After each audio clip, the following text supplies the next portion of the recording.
Do you think if Tropic Thunder came out today, it would be received well? Yes. A percentage of the people that did love the movie when it first came out now are like socially brainwashed to be like, this is unacceptable. I'm editing the podcast on Tuesday night and I get a message like, yo, are you coming still? I'm like, no. No. There was already like 6 or 7 Red Stripe bottles like on his table. So he's like heckling. And it was a white guy too. So it's probably like... Yeah. Who was it that went up on stage? He's like, "Oh, Zeus, I thought you were just bombing." No, I see what was happening. Kirby said that. Kirby. He said, "Yo, my balls is getting hot." Can't believe how much the silent black and white comedies still hold up, bro. Buster Keaton, Charlie Chaplin, Three Stooges. He was making that jump, bruh. Hey, it's Hen Dog. Black Zeus, the podcast, season 6, featuring Black Zeus and Dante, aka Black Zeus on YouTube, Patreon, and Instagram. All right, I'm done.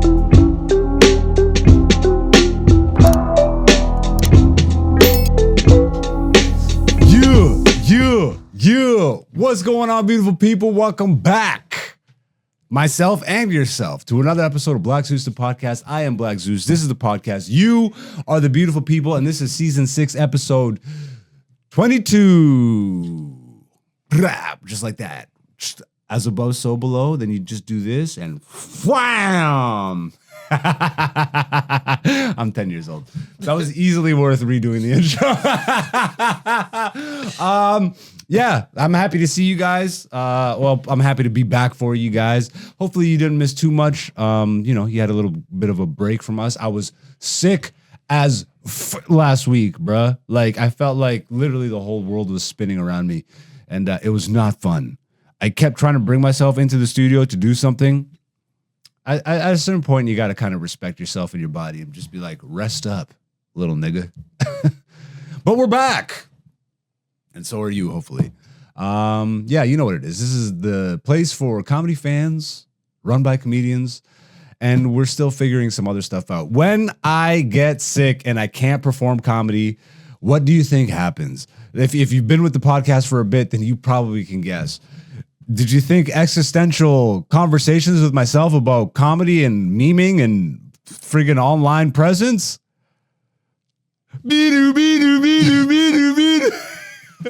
Yeah, you're absolutely right. But, I'm not going to just start ranting by myself. I got to subject my friend to the rant. The number one producer in the game, ladies and gentlemen. I don't do this show alone, thankfully. Week to week, this dude shows up, shows out.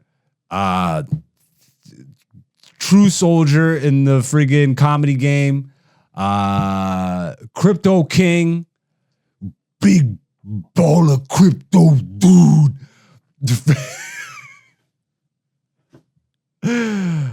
Rick Ross is sus, but this guy is not, ladies and gentlemen. Dante's in the studio. I'm a dude disguised as a dude disguised as another dude. Yo, you think they can ever make a movie like that again? They could. I mean, okay, do you think they will? No. I don't know where I saw this from. Maybe. Apparently, Jamie Foxx had written a role for Robert Downey Jr. Okay. Have you heard about this? No. He created a role where Robert Downey Jr. was going to play another race. Okay. But he went to Jamie and he's like, "Ooh, brother, I don't know if I could do that." He's like, "I don't know if I could do that again." Yeah. Do you think if Tropic Thunder came out today, it would be received well? Yes. You think so? Yeah. I don't know, man. The climate's a lot different, bruh. That's why it's going to be received so well. I don't know, man. I feel like just because of social pressures alone, I guarantee you at least a percentage of the people that did love the movie when it first came out now are like socially brainwashed to be like, this is unacceptable. Yeah, but think of when that movie came out. 2007, 2008. Yeah, okay. Iron Man wasn't a thing. Jack Black as Steve from the Minecraft movie wasn't a thing. Like, Yeah, just but Jack Black and Robert Downey Jr. were like big stars. Are you sure Iron Man 1 didn't come out yet? it probably had Oh, just wait. come out, but Avengers, Endgame, all that stuff hadn't happened Nothing yet. happened yet. Yeah. So okay. just the sheer dog, they're like, oh, they're doing Tropic Thunder 2. So many people are gonna see it just because of like. If you haven't, by the way, watch the movie Tropic Thunder, bruh. Scripts. Yeah, strap in and just go for the ride. It is absolutely. It still holds up. That movie is so funny, bro. I heard actually Yeah. that they might do a spin-off with Tom Cruise's character. I don't want to see that. I mean, the character was good in the movie, but I wouldn't want to see just that character. And it was fun to see, especially at that time, because Tom was such a serious guy. Yeah. I think that's part of the reason why he did it. But that's part of the character. Yeah. You know, that's part of the What was he, movie. Les Grossman? Yes. That's such a perfect name for that role.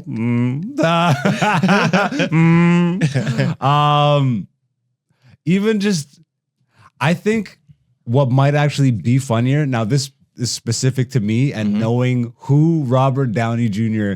is. Okay, maybe not fully, but there's one major influence on his character. Oh, yeah. That Doggone. doggone, and the beast. If you go on YouTube and you just type in Robert Downey Jr. Getting in character, I don't know what he did, but there's like he's in like a townhouse. I think they're like No, it's like a motel almost. Type something, deal. bro. Yeah. And he has a fake family. Yeah. And he's just being like the black dad or uncle or something, like militant dad. It's so insane. And then when he's like giving someone a bath or something, and then starts drawing on their back With the gun pointed to the head. yeah, with the gun pointed to the. And it's like, see, this is where black people come from, the constellation Sirius. Yeah. I'm like, yo, once I heard that, I'm like, oh, you've been watching Mr. Shay. Yeah, how you living, bro? Blessed and highly favored. What'd you get up to with a week off of the podcast? Obviously, your life is busy as hell, so you probably picked up something immediately. We were gonna shoot on Sunday, right? Maybe. I don't know. I kept pushing it because I'm like, I don't Yeah. feel good. So like, can we do tomorrow or something? Oh yeah. Okay, Booker T. Oh yeah. No, because I have to tell you something. You just reminded me something happened. I can't even say it on camera because it's wild. Is it comedy related? I did shoot a podcast on something Sunday. happened on a podcast. Yeah, so I helped record a podcast. Whole bunch of things went down. All right, I'll ask I'll you off leave it camera. at that. I'll try to remember to ask you off camera. Yeah. Oh, I did. I told you about it. Oh, okay. Well, then I don't remember right now. Yeah. You told me a lot of stuff, and I we've said- been hanging out for hours now. No, over text. I told you. Oh, you did? Yeah. Okay. Well, yeah. Anyways. We'll get into it later. What you been up to outside of comedy before we get into the comedy stuff? I was playing Bomb Rush Cyberpunk. Okay. Fun. How'd you like it? Good. If you don't know what the hell he just said, then it's a spiritual sequel to the video game Jet Set Radio Future. If you don't know what I just said with that game, then I don't know what to tell you because I'm older than you most likely. Jet Set Radio Future, or I think Jet Set Grind is what it was called in Japan or something like this.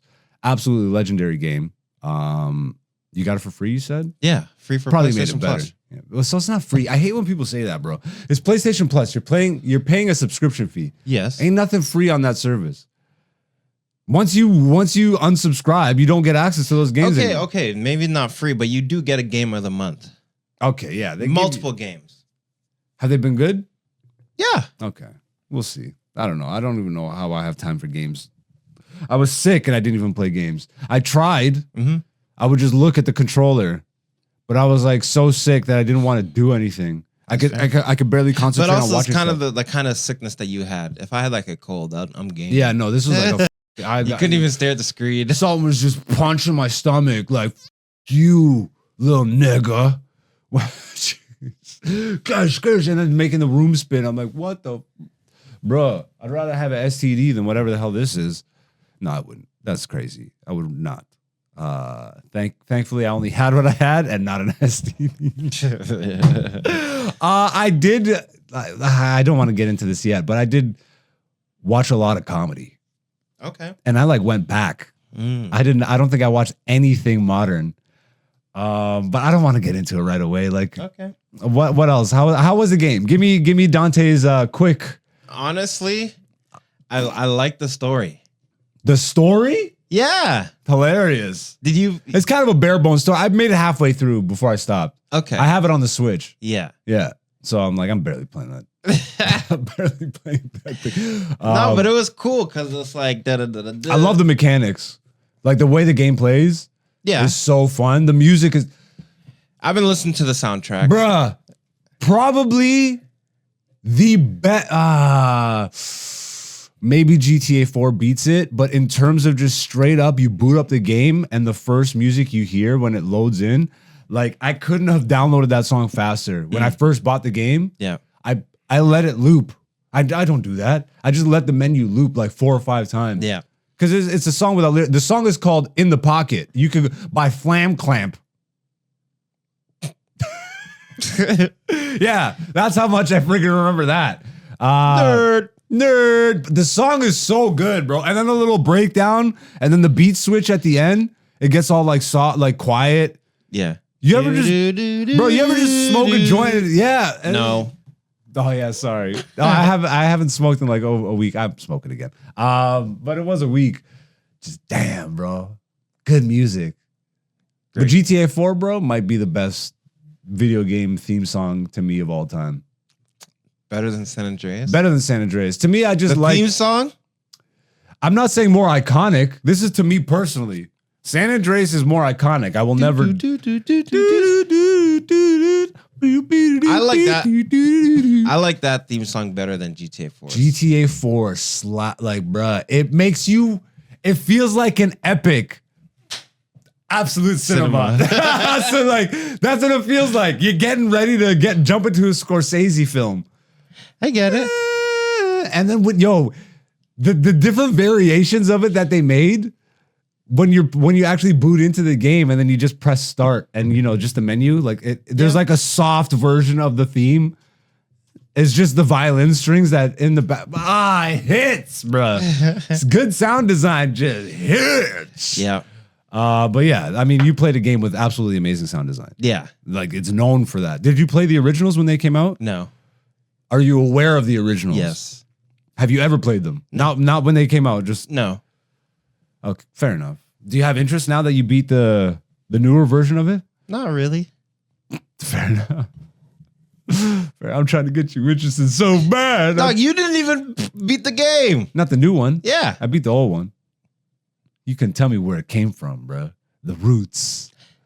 Anyways, I had fun. I had fun. Like there was like parts in the story where it's like, oh snap! Like yeah, I can't wait. Snap. I can't wait to get back home so I could like finish up this mission. Yeah. Really? Yeah. That I'm happy you got that. I just from that game I wouldn't expect that. Me Like, neither. The story isn't that deep. It's that it's not, like, but I'm I like- gotta get no, home but and, I'm like- and see what happens next. I want to know what happens to Foe and like you know. I do like the level progression. Like I don't know, it's got a great gameplay loop. It does. It's Like, really fun. Yeah, I'm not even into like skate. Well, I'm into skateboarding games, but like not like rollerblade or BMX. Like I never got into the outside of skateboarding. I was never really into it. But Jet Set, gangbusters. Which vehicle were you using? Which mode of transportation? Oh snap! Oh, that's right, because the different characters had different abilities. Oh, I couldn't tell you because I played when it came out, so I don't even remember now. Oh, okay. Yeah. But like you don't remember like which one you just had more fun playing? No, because I couldn't tell you any of the variants. It's been like I have played too like in like the little bit of downtime that I get to commit to games or whatever. Just be like, yo, I'm giving myself some time to just decompress. Yeah. I think I've bounced around more trying to find something Like my ADD is just like, I'll play this, I'll play this, I'll play this. I'll get a PS5. I'll Psych. Yeah, well, I mean, you know, the PS5 happened, but it's just sitting there. I used it once. It's not even sitting there no more. No. it So didn't even sit there for a day and a half. yeah. Any whoosies. Any whoosies? No, Ghost of Yote is coming out, so I'll be prepped for that. He's gonna get on Switch. I have.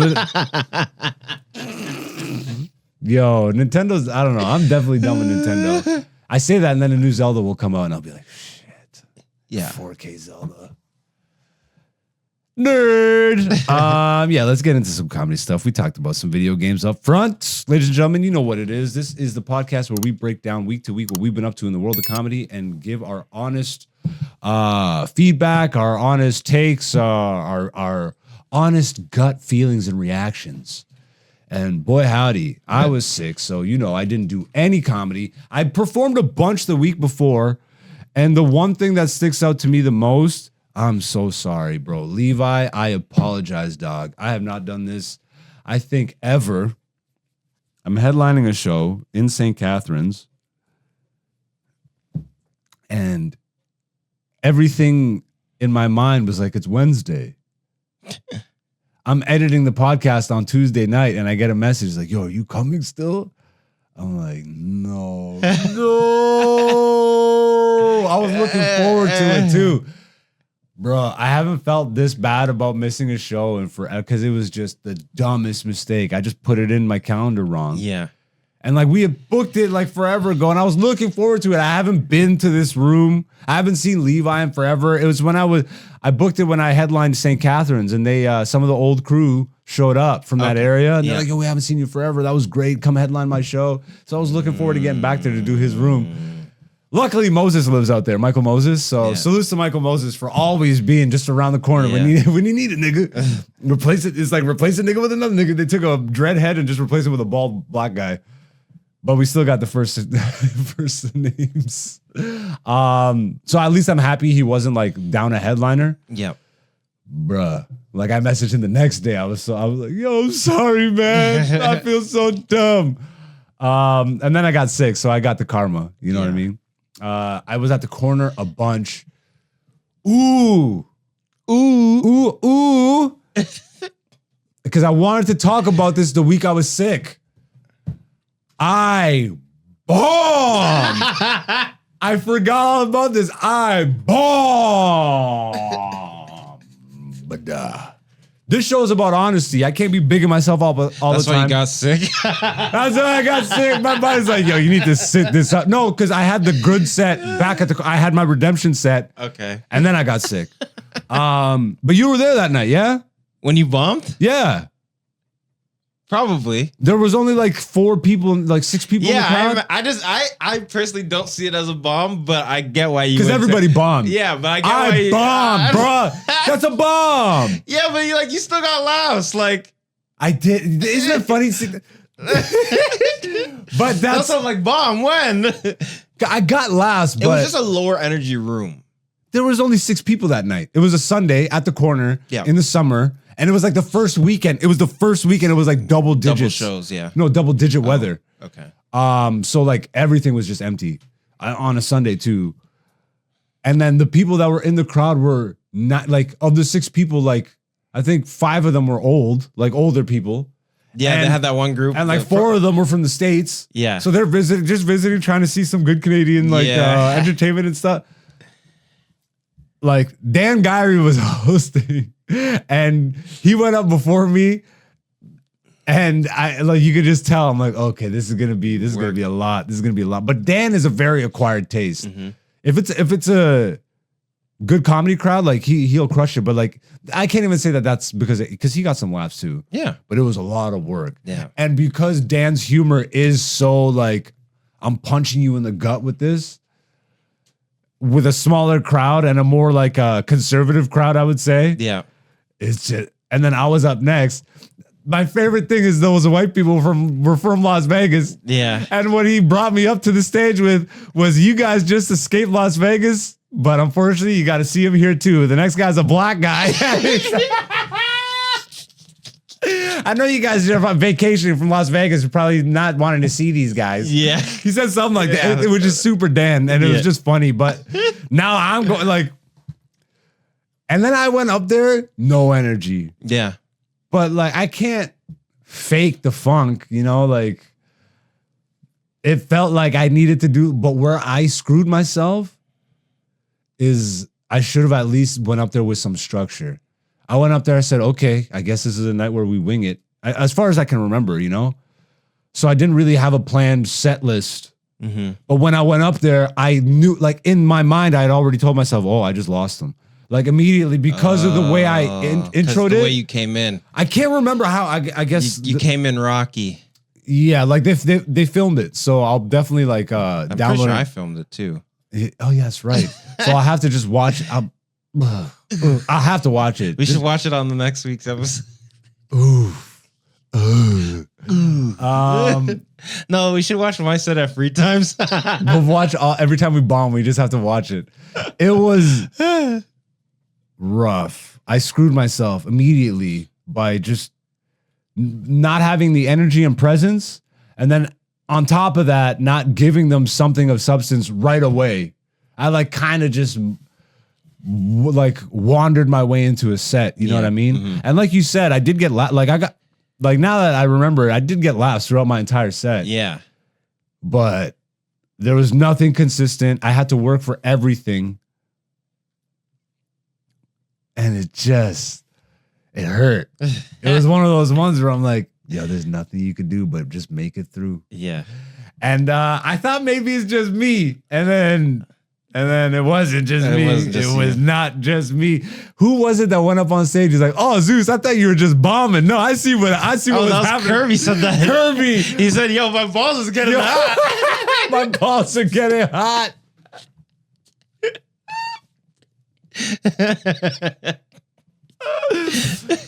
Bro, I love how the equalizer is always just around the corner. I will never stop saying this. It's one of my favorite things about comedy. It is the most humbling art form because as good as you feel, as big as you can get, even the biggest guys will say the next bomb is around the corner, bro. Is around the corner, ready to humble you and bring you back down to earth. Yeah.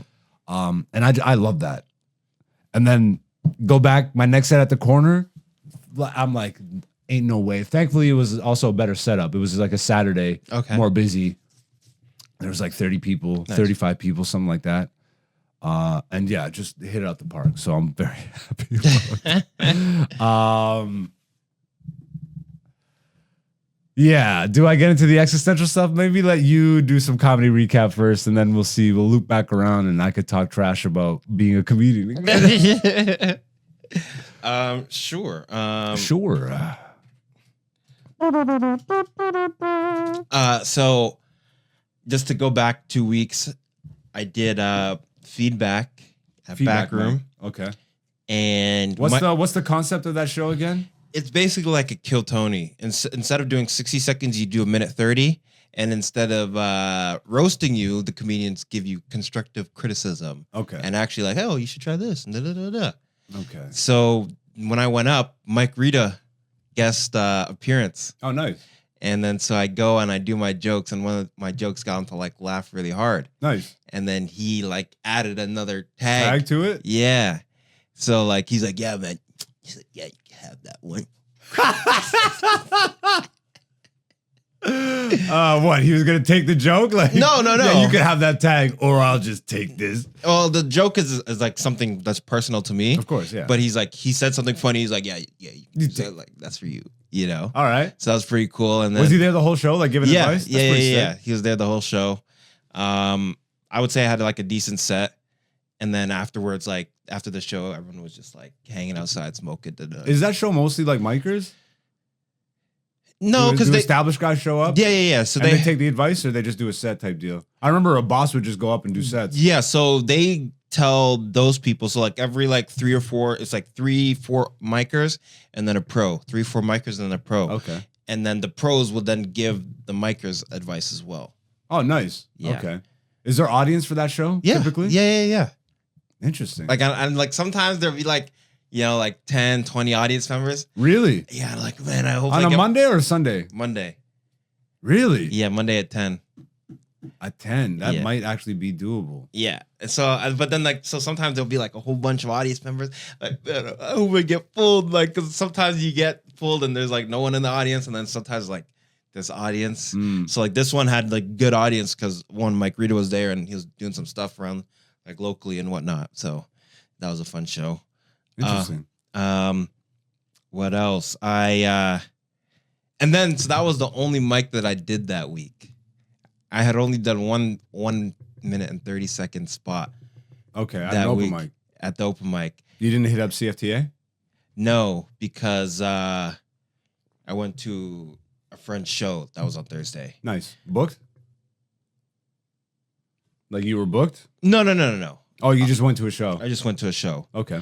But then I had the workshop graduation show this Friday.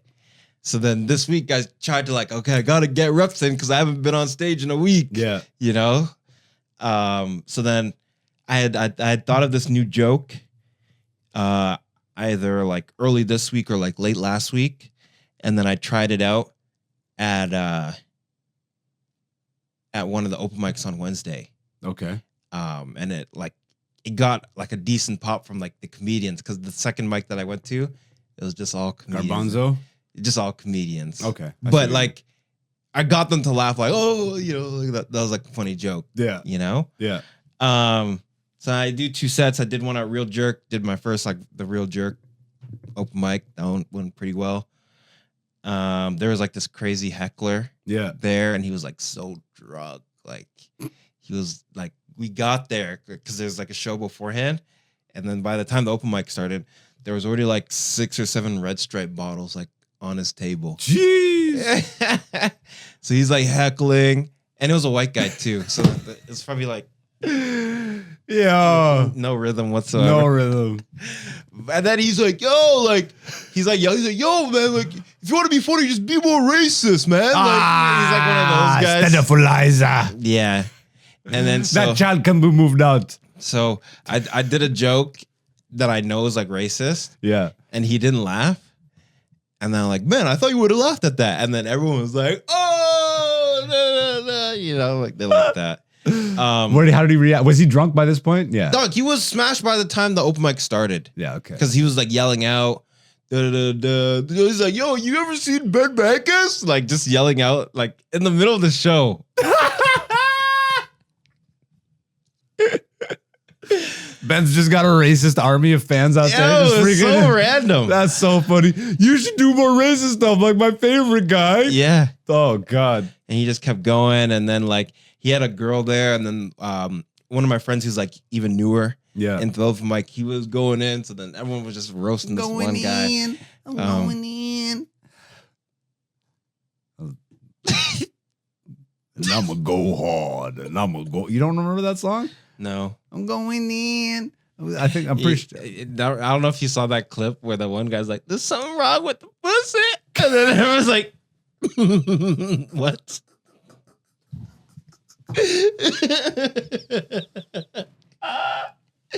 That made me laugh. Snap. So just to end off, we had the graduation show Yeah.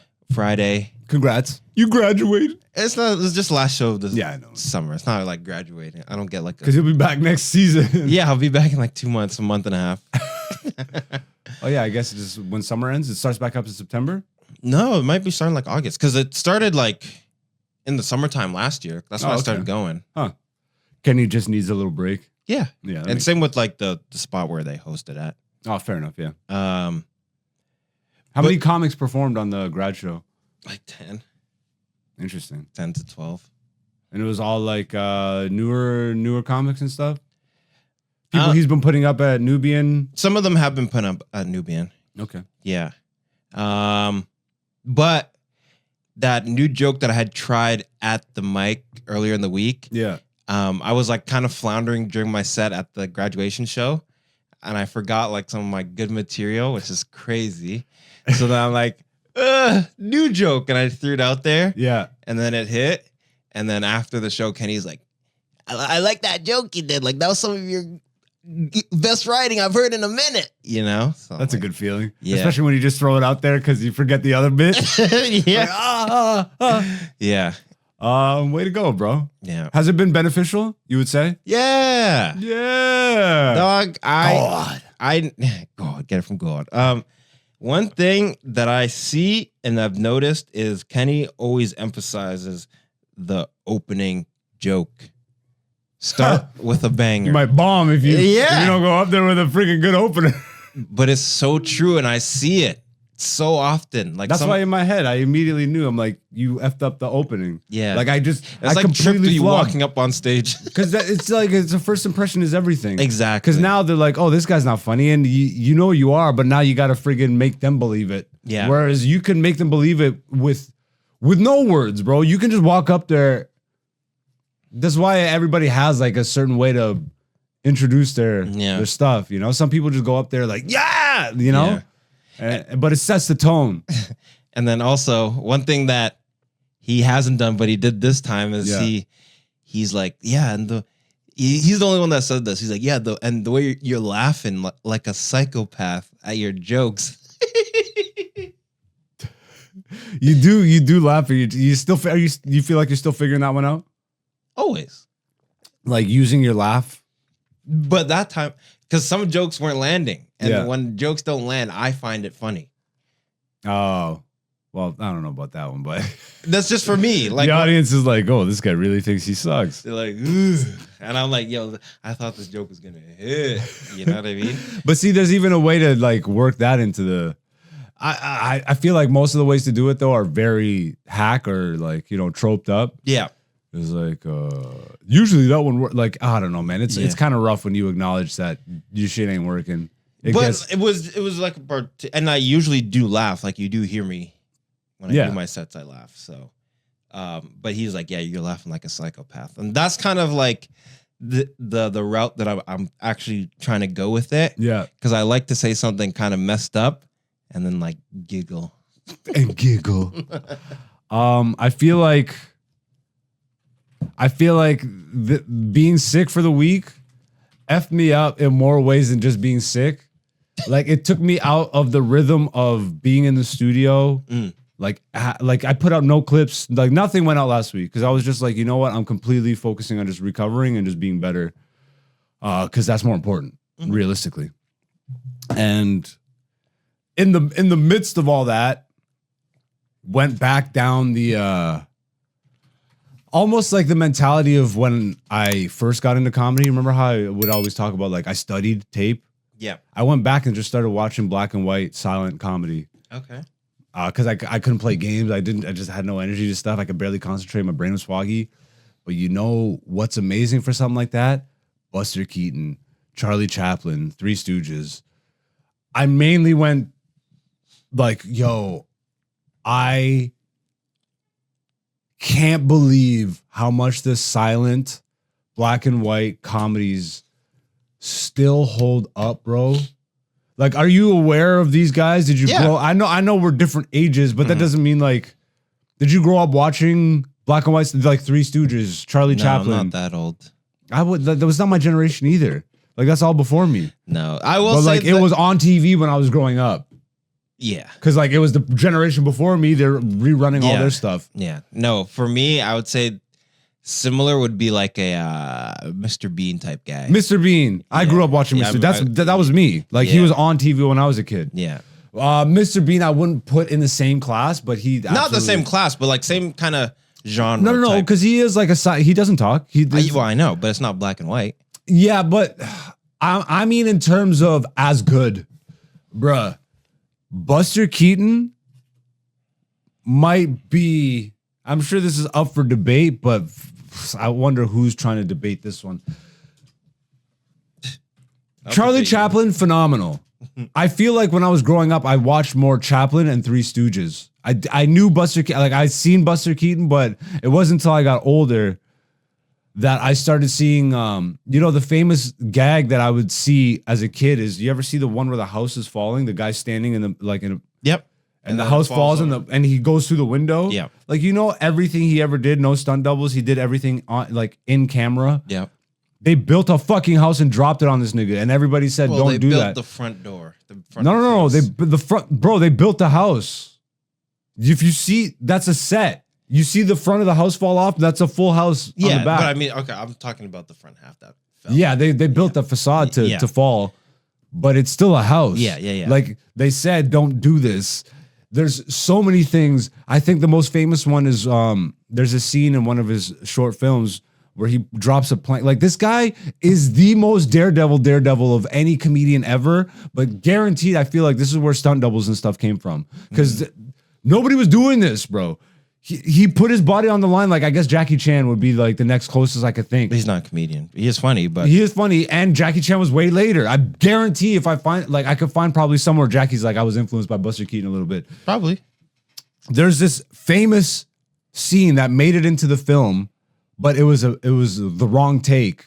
And he puts like he's on the edge of a building, and this nigga's so crazy. But what it is his mom and his dad were like performers. They were like circus performers and like stage performers and stuff. So he grew up like doing circus stuff. So he was doing parkour. If you watch, he never like lands on his spine. He never lands on his back, on his neck or anything. He does the tuck and roll. He's straight up doing parkour. It's nuts to think back in the 20s, like where nobody was doing this. And he was doing this in comedy. Like it's so funny. He puts the plank on the edge of the building and he's supposed to, this is the actual, what's supposed to happen. He's supposed to use the plank and then run and jump to the next building. And that's supposed to be getting him to the next gag. He mistimes the jump. Jumps, like grabs the ledge of the building and misses, slips. And like there's, I don't know, it looked like at least 7 to 10 stories. Maybe 8, like somewhere around Is this there. on YouTube? Can we find it? Yeah, 100%. 100%. Good. Number one producer in the game, ladies and gentlemen. I'm like, see, you try to explain this like. Let me explain it and then we'll pull it up. But so he jumps, mistimes the jump. And like this is very old timey. I don't think they make buildings like this anymore. But the windows on like every other floor had window awnings. You know what I mean? Like window coverings that came out. Is it one of these? That came out over the window. And he fell through 3 layers of awnings to the floor, to the ground. Yeah. And it was apparently the production shut down for like 3 days. But they used that take. You know what? F it. Buster Keaton's best gags or something. It'll just stunts right there. Just best stunts. And there'll be like a 5-minute something. Yeah, 5 minutes. Perfect. You're gonna have to just turn the audio off. I was gonna turn this down. No, just turn the audio off because we don't even need audio. Yeah. This is the one, by the way. Okay. Look at this.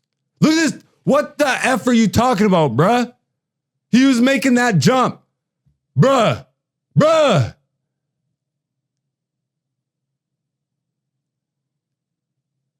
So, pause it. That, like, him getting to that floor was supposed to, like, he was supposed to get from the top of the roof, and then the plot was to have him, like, do another series of gags. Okay. So, because he fell, did you see the cut? Yeah. They created that whole pipe gag afterwards. So he's like, F it, I'm here now, so let's get me from here to in the building. Yeah. Continue. Like, just genius level. Everything in camera, everything really done by him. I think the most expensive scene ever filmed at the time was his movie, and they straight up crashed the train. Just look at the physical comedy, bro. Oh, man.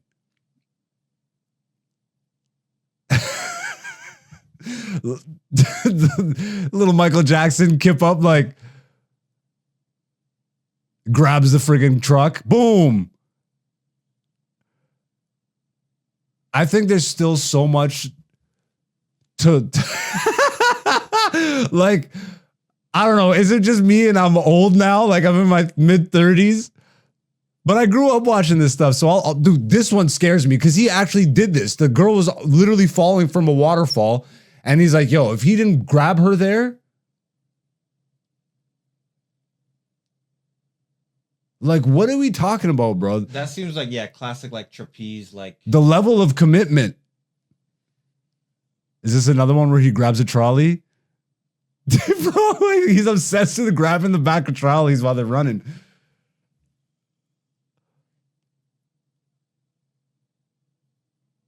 Absolute genius, bro. Genius.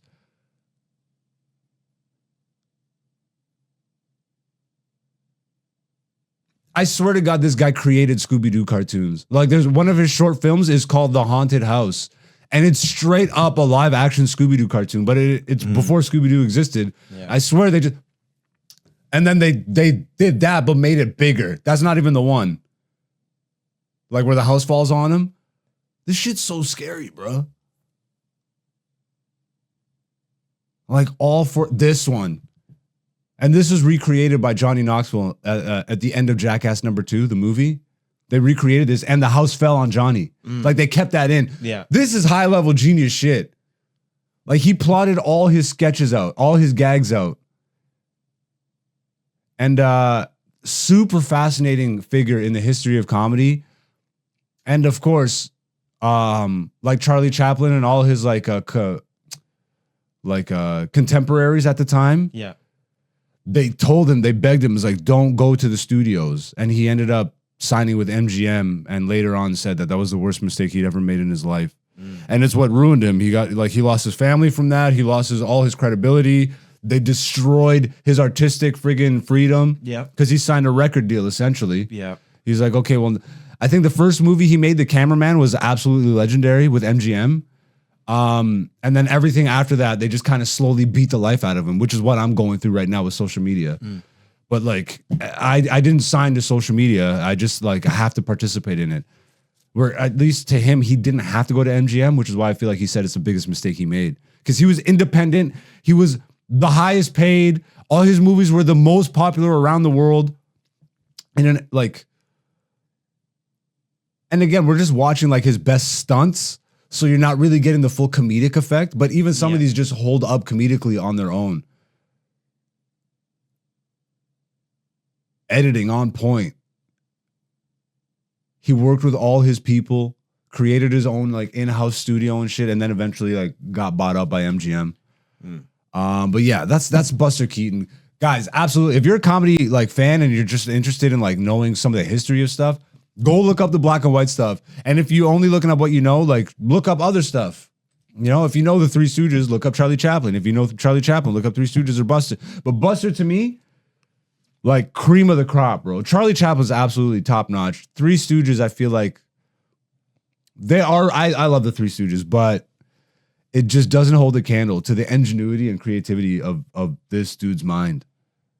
Absolutely legendary, bro. So I was sick, and I was just going down the friggin' wormhole of Buster Keaton, black and white. I was watching documentaries and just learning more about him.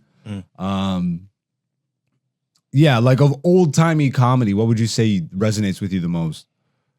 That resonates with me? Yeah. Or have you even gone back? I think it's super important, bro. If you're in the craft, you got to know the roots of it. I mean, I think it's important. That doesn't mean it is important to everybody, but I don't see how it wouldn't make you a better comedian.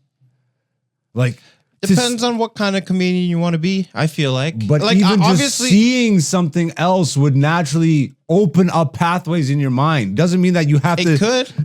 I'm not all of a sudden going to go and friggin' fall off a ladder on the stage. That'd be hilarious. Guess what I did at the beginning of my career? I've tried shit like this out because I was just inspired to try stuff out. That's part of the Rouse was the first guy to really say anything to me because I stood out like that. The first time Jason Rose pulled me aside at a comedy show, I was dressed up with a mustache and a wig, and I was doing my dad as a character. I did a whole set, and all the jokes were making fun of me as I'm making fun of my son, and I was my dad. Yeah. I was Black Zeus Sr. And after, I remember there was a girl with big tits in the crowd. It's vague. This is 13 years ago, right? But so she had big jugs and she was smoking. This was an outdoor patio show at Cayley House in Hamilton, Ontario, bro. and she's smoking. I'm like, yo, I need a cigarette. Yeah. And I'm doing like stereotypical black dad voice. I need, hey, big tits. Yeah, I'm doing like Dice Clay, you know what I mean? Yeah. Oh. But so she gave me a smoke. And like, this isn't gonna sound funny when I describe it, but I can't really remember exactly how it played out. I just remember I grabbed the smoke from her and I was pretending to light it, and then I snapped it in half. I'm like, don't smoke, bitch. It's gonna give you titty cancer. Something like this. And everybody just lost it. But you could tell I was just trying. Yeah. There's another character I did. Rouge Ananas. Red banana. Pfft, lame. So lame. But I was a French Canadian comedian, and I went up with this friggin' like lame shirt with like a little cabbie flat cap hat, a fake mustache again, of like an accent, and I grabbed the ladder and I just put the ladder on stage and I just climbed the ladder and did my set. And just like how that the reason why I'm so comfortable, bro, is because I just ran the gamut. I allowed myself to absolutely explore everything that I thought I could do good. And even if I didn't do it good, I gave it enough tries. I did Rouge Ananas a few times. I did Black Zeus Senior a few times. And in the back of my mind, bro, I feel like one day I'm gonna bring Black Zeus Senior back out. Yeah. You know? But like, yeah, so like you've never caught inspiration for comedy? Like, it doesn't even have to be a comedic thing, but something just from the past? Yeah. Like what? Give me an example. Oh, you might not be able to think of it right now, but No, but like the past to me is like just say it. Yeah, just make fun of me. Go ahead. No, I'm just gonna something from when you were growing up. No, but like Jim Carrey stuff, like I said, Mr. Bean, like those are the things that I was looking back at. You know what I mean? Like Mr. Bean for sure was like, I'm like, damn, I'm going back to the 80s. Mr. Bean's got classic gags though. Like no, he does. Hella pause.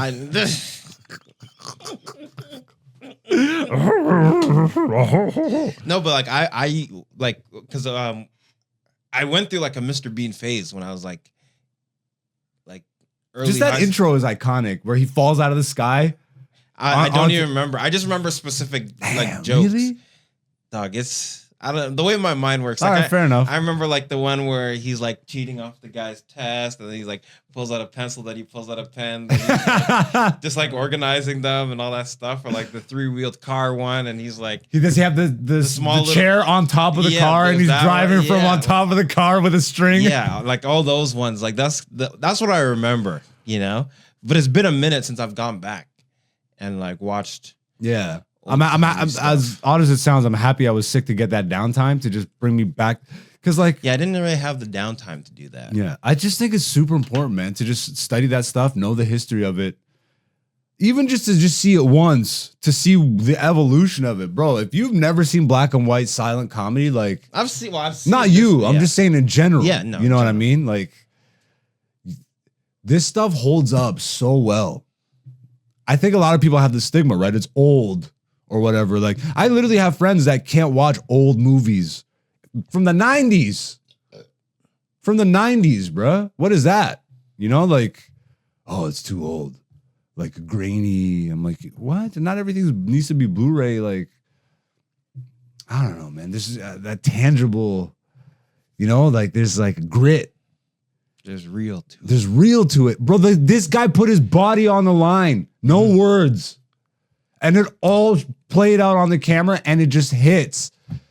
Like, damn, bro. I'm really not doing it, like, I'm doing an injustice to it by even trying to describe a short film without giving you the whole, like, go and watch just Buster Keaton, A Haunted House, or Buster Keaton, The Cameraman. That would probably be his most famous one, but damn, bro. Like, The Haunted House is only 20 minutes, you know? Cameraman's like an hour long. But yeah, just I love comedy so much, and I think that's part of why I got into this funk while I was sick, because I got out of the rhythm of editing. Mm-hmm. So I wasn't really in the studio. I wasn't putting out clips, so I'm out of the rhythm of that. I'm not really doing jokes because I wasn't performing. And I'm just like, to go from this to like memes. Like I almost feel like maybe our thing is let's just start doing some black and white. You know what I mean? Black and white silent. Some black and white silent comedy stuff and see if that takes. Because like, let's do a black and white street interview. I just because if we're being on, like the whole point of this cast is to be honest about the come up and all that stuff. But like we were talking about before, even this podcast, love and salutes to all the people that keep supporting us, keep finding us. And like we're continuing to build, and we absolutely are focused on comedy and bringing you an authentic experience in terms of authentic comedy and like our experiences coming up. But it's like how little interest I have in podcasting week to week, or in memeing, or in like anything outside of just straight up stage, you know? I think it's even killed my love of like making sketches and short films and stuff, because I did so much of that when I first started and I had such a passion for it. It's just so oversaturated that it's just demeaned all value for it. To me personally, it's harder for me to even laugh at these things. You know, when I see my friends post, I literally am just hitting like because they're my homies and I just see it. And I'm like, I want them to succeed. So it's like, but I barely watch anything anymore because this is all just generic-ish. There's a couple of my homies that actually do really make me laugh, but still just trying to figure out, okay, do we go down this sketch route? Like I know that the podcast and the show are absolutely things that, you know, we're presenting in ways that I want to, but I know to capture a wider audience when they're getting bombarded with all the extra stuff, like that's what people are looking for, or at least that's what's being pushed out to people. And then they're like, yo, I like these guys' sketches. Let me watch their podcast, or let me watch the Black Zeus show. So like we're putting the emphasis, and I'm making sure to put the emphasis on comedy first, but I know, you know, in the back of my mind, I know there's like that missing modern piece, the memes or the sketch or whatever. And it's like, I'm grateful to have a homie like you, like on my side. So week to week, you literally just watch me go through the motions, and then you give your feedback, and then I yell at you, tell you that was trash. And then you just keep showing up. That's my brother. But honestly, to me, bro, I think it is just as important to document this. And yeah, because in doing this, eventually is going to lead to that thing. For sure. And I don't know, like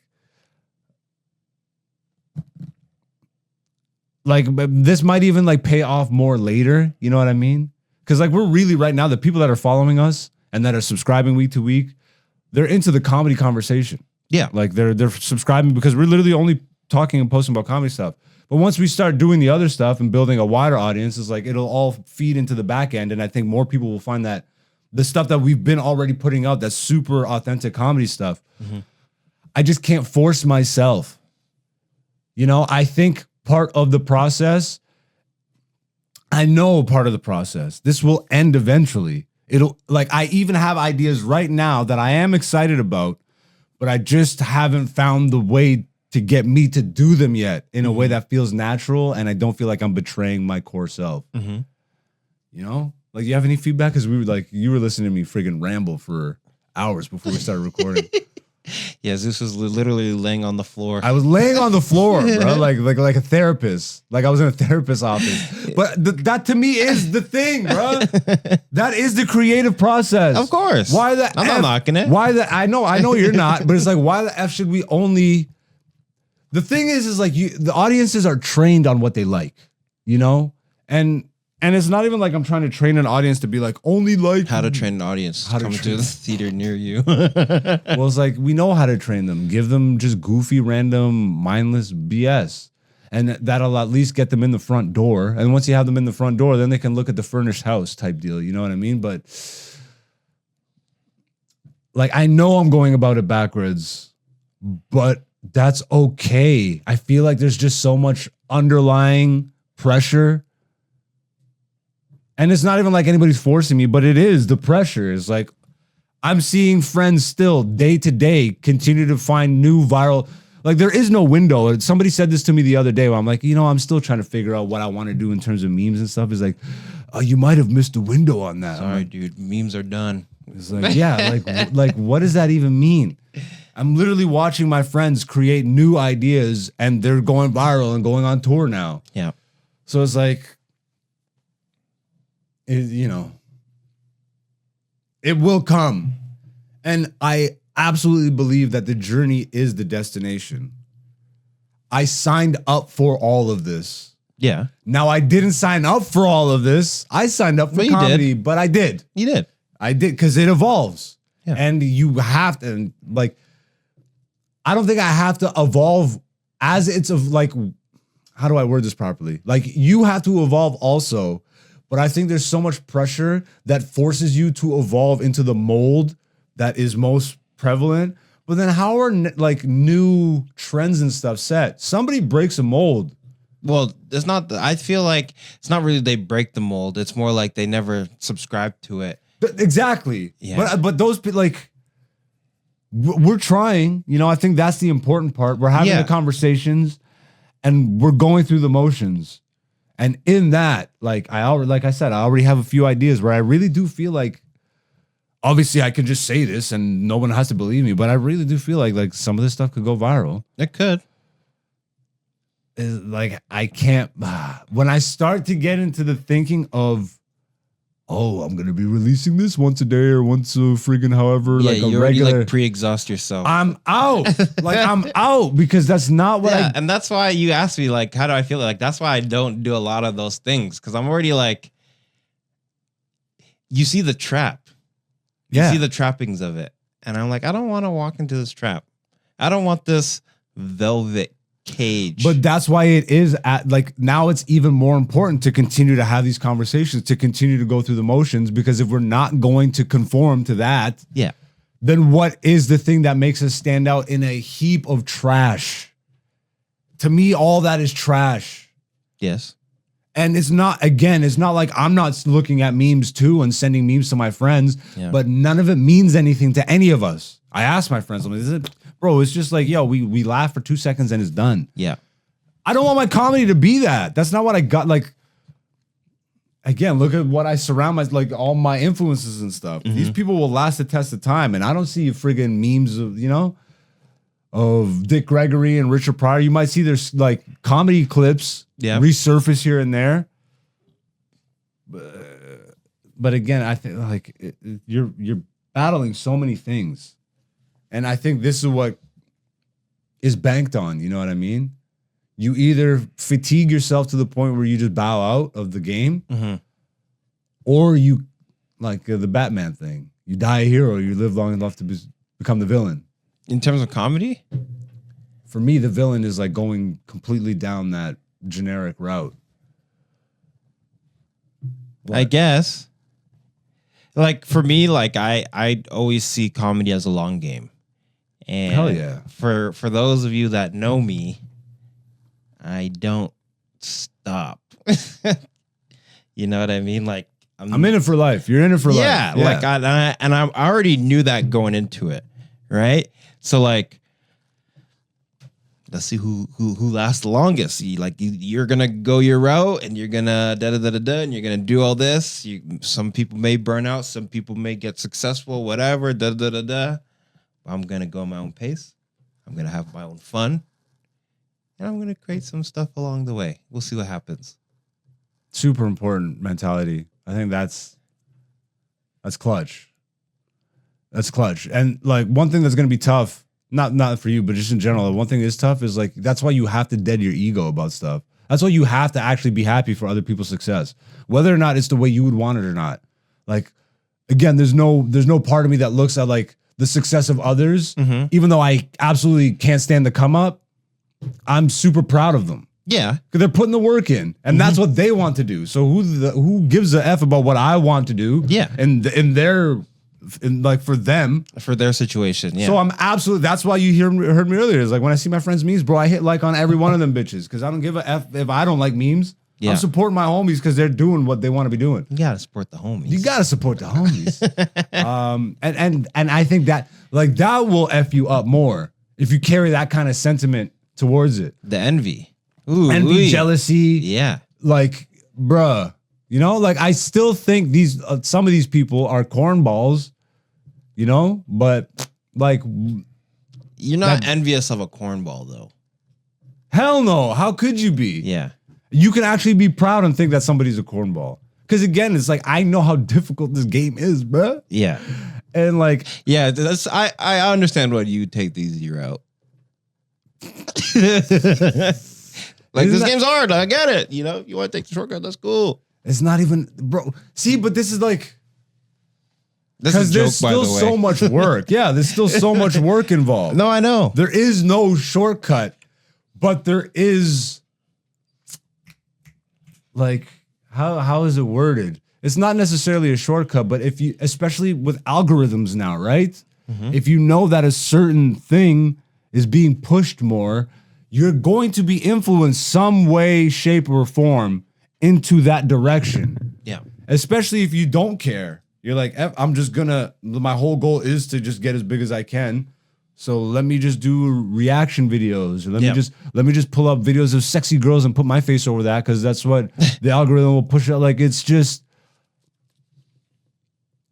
it's crazy how much effort low effort stuff needs. That's why you can't really knock it. To me, the actual content idea, bro, there's a homie of ours that's just making videos where he's just typing. Yeah. He just types a phrase Yep. and films himself. That's it. Yep.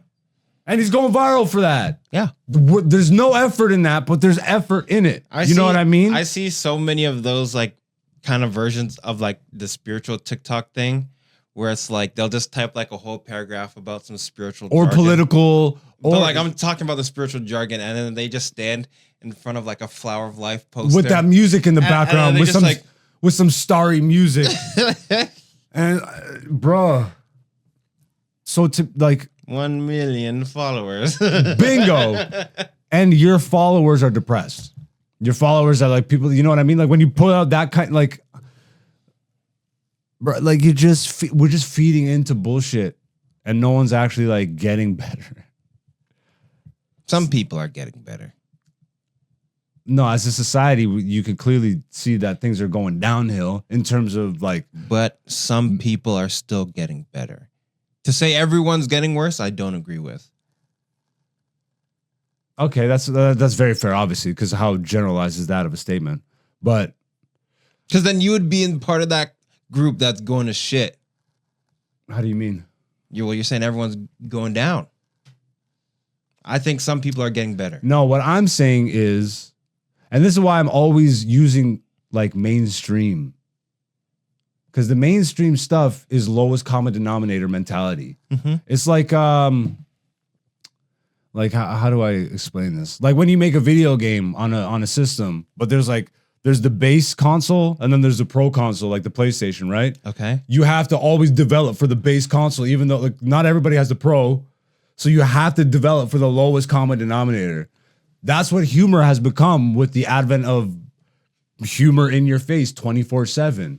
Yeah. It's like, well, you feel the pressure to constantly release. So what's something that I can create where I can just make a friggin' 1,000 of them, bang them out to where it means nothing. Sure, it's funny for half a second, bruh. And it just keeps you in the zeitgeist. It keeps you in people's feeds. And but like, it devalues everything. And let's take it away from comedy for a second. The spiritual gurus and all that stuff. How much are they actually helping? This is why I say these people are like, sure, some people, but for the most part, it's mainstream lowest common denominator type mentality that are stuck. And do you really think that they're going to get out of depression by looking at others who are depressed, giving them advice on social media? How do you pull yourself out of that?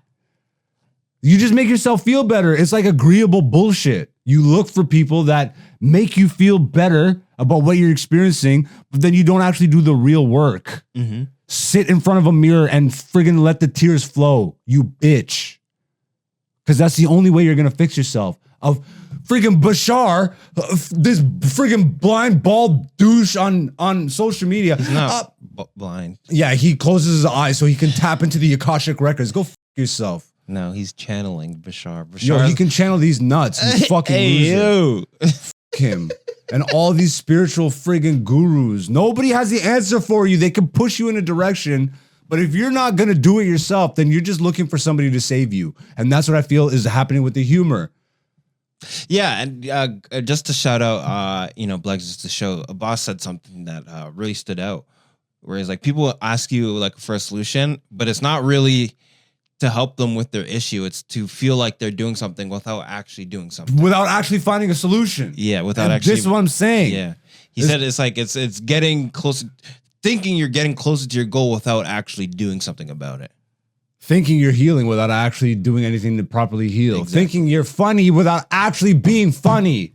Just because it's being pumped by an algorithm. But again, most of these people are plebs, bro. They're basics.